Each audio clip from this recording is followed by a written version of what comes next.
Who would have guessed? A Dragon Ball fan making a Dragon Ball video. Have you guys heard of the best Dragon Ball though? It might not be what you're expecting.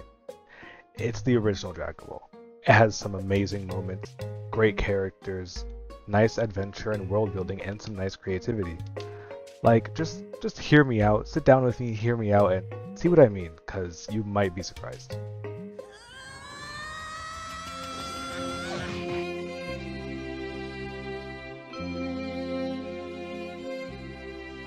Dragon Ball. The original series had so much to offer in terms of story, charm, and genuinely lovable moments. And this might be a hot take, but I think the original Dragon Ball has some of the best moments in the entire franchise, and I'm going to vouch for that here. I'm not a movie critic or a media scholar or anything like that. A lot of what I'm saying is personal, and this video will contain spoilers for original Dragon Ball, so if you somehow haven't seen it and you care about seeing it, consider this a warning. I think we can all agree it's kind of sad how many characters get sidelined in Dragon Ball over time. By the time we get to the Tournament of Power, Yamcha isn't even considered for the team. He's a literal meme on the sidelines. But there was a time when these characters actually did things. Yamcha used to use the Wolf Fang Fist in fights on actual enemies. He wasn't just background flavor. He was an actual threat. He posed an actual threat. And it wasn't just him. So many side characters were pivotal to the story and actually gave the main cast more weight. Take Demon King Piccolo. He's not just the father of the Piccolo we know and love now. His arc also introduces another key character that most people don't even remember by name, Mutaito. Mutaito is the one who taught Master Roshi the evil containment wave, which is the same technique used to seal King Piccolo and later brought back in Dragon Ball Super when they try to use it on Zamasu. That's the kind of long-term payoff that started way back in the original Dragon Ball that many people might not even know. Side characters used to matter. GT didn't always stand for Goku time, and Dragon Ball didn't either. Before ideas like Saiyan bloodlines and god forms took over, pretty much every character shared a comparable skill floor and ceiling. Roshi could still hang with Goku in the 21st World Tournament, and Tien actually beats Goku in the 22nd. Goku gets cooked by Tao Pai Pai before training with Korin. Those fights felt competitive and tense because the cast was relatively close in power. Now most characters are basically Goku's hype squad. And I get it. What are they meant to do against actual gods and universe-destroying threats? But it was so nice back then to see Krillin have actual fights, to see Tien matter, to see characters get screen time that wasn't just saying, wow, Goku's so strong, and being his little cheerleader. It was fresh, it was cool, and it made the world feel like it revolved around more than just one guy. The original Dragon Ball absolutely nails adventure and world building. Whether you read the manga or watched the anime, the way it visualizes the world and scales it around this little kid Goku is just special.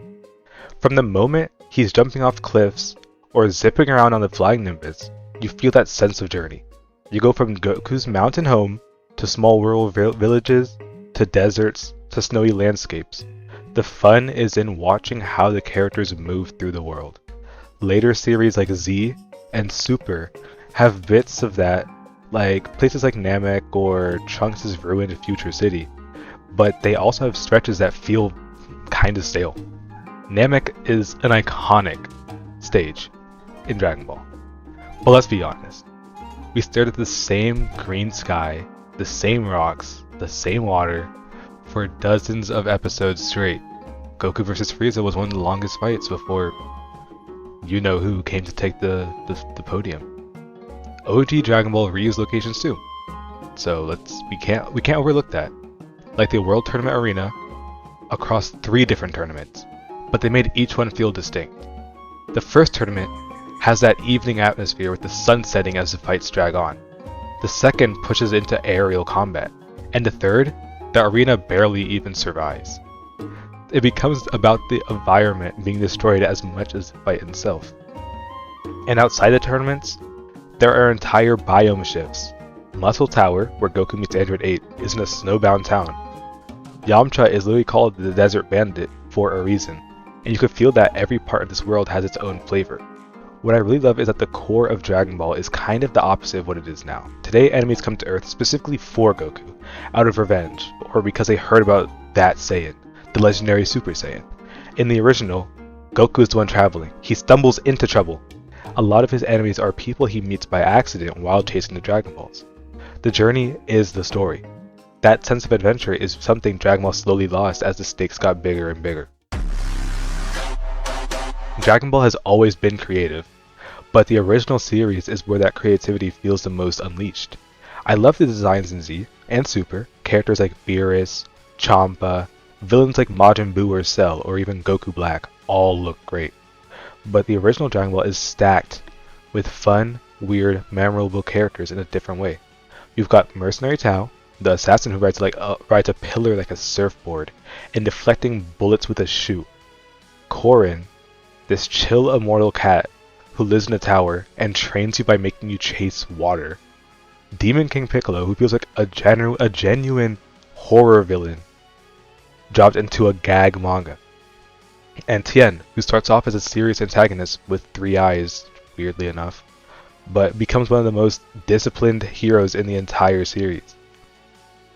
And then you've got lesser characters like Oolong and Puar, who are just walking punchlines, but they still play real roles and they can do all sorts of crazy things like transform into scissors. Toriyama's creativity in the original Dragon Ball is wild. There are little talking animals serving as soldiers in the Red Ribbon Army. Baba has fighters like a literal devil who uses the evil in your heart against you. The world doesn't even try to explain any of it, it just exists. That's what makes it fun. I'm not saying newer characters are bad. I like a lot of this Super era cast, and I've got a lot of love for Z and GT as well. But the original Dragon Ball has this mix of martial arts, comedy, fantasy, and straight up weirdness that feels so fresh, even now. The original Dragon Ball was an amazing watch for me. I remember seeing it before I even finished elementary school and just being so locked into it. Since then, I've been a long-time fan. I played games on the console, on my phone, even on Roblox. If it's Dragon Ball, I've maybe touched it in some way. I love the entire franchise, but I really want to highlight how underrated the original is. It's fun, it's creative, and it quietly laid down so many of the foundations we take for granted later. Things like important characters, techniques, and world-building elements that echo forward for so long, the longevity of the entire show. It balances the different sides of Toriyama's vision: heart, danger, and fun. It's funny without being completely unserious. It's dark without being completely edgy, and it's exciting without feeling exhausting.